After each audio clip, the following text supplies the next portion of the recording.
Day 11.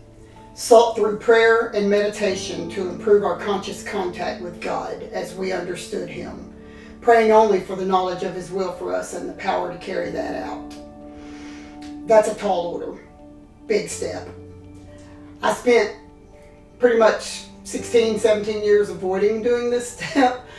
So I just began a spiritual path over the last year. The way it began was with my divorce, and I talked a little bit about that in step 9, and when I put myself in the hospital and made it through the holidays, feeling so broken, and I just couldn't find an answer to ease my pain. I searched high and low. I just felt so broken, and I couldn't find any peace. I couldn't find any peace of mind, and I couldn't find any peace of heart, and I was questioning why this had to happen and what I did wrong. So I was really broken one day, and I was at one of the restaurants, and a friend of mine came over and wanted to talk to me about how I was doing. I mean, as soon as she said the words, "How are you?" I started bawling my eyes out, squalling like a baby. I couldn't talk. I just, I'm not good, I'm not good, I'm not good. And she said that she has a group. She calls it the Crowded Table. And she said, "Why don't you come and join us on Monday nights?" The Crowded Table was a nice way of breaking me in on the fact that it was a Bible study because she kind of knew my aversion to God and how I've spent all of my time in the last 17 years trying to avoid talking about God in meetings and to other people and giving God any credit. But I was so broken that I thought, why not? I mean, at least try. At least put forth an effort so that I can say it failed or for whatever purpose. But I was just so down that I knew nothing else was helping. And this was about 6 months into the divorce, maybe 5. So I agreed to go, begrudgingly. I went to the meeting and I took my little Bible, but all I remember is 5 words that stuck with me after that Crowded Table study that day, and they were peace that passes all understanding.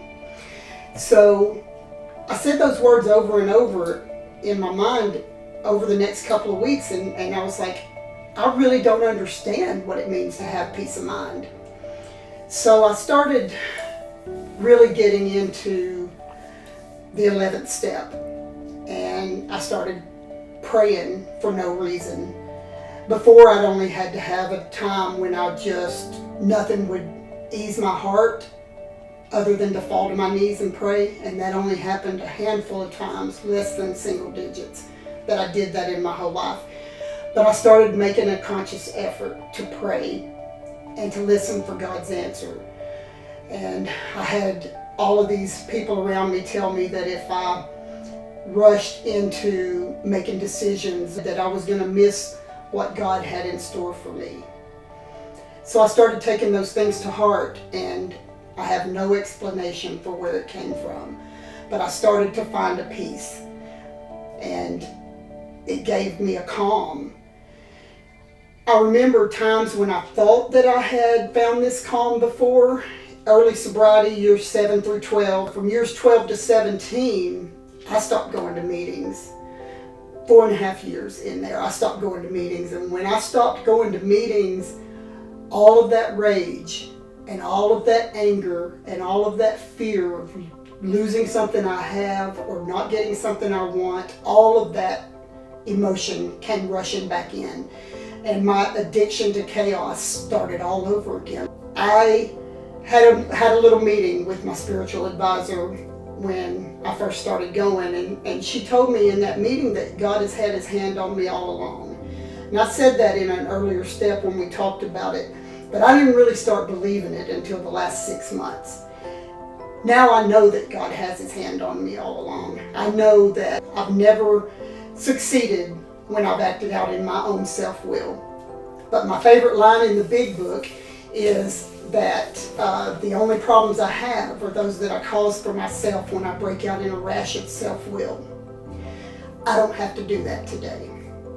Today, I'm patient. This may not be everyone's way to do step 11, but for me, just having some kind of relationship with a God of my own understanding has given me a peace of mind and a peace of heart that I've never had before.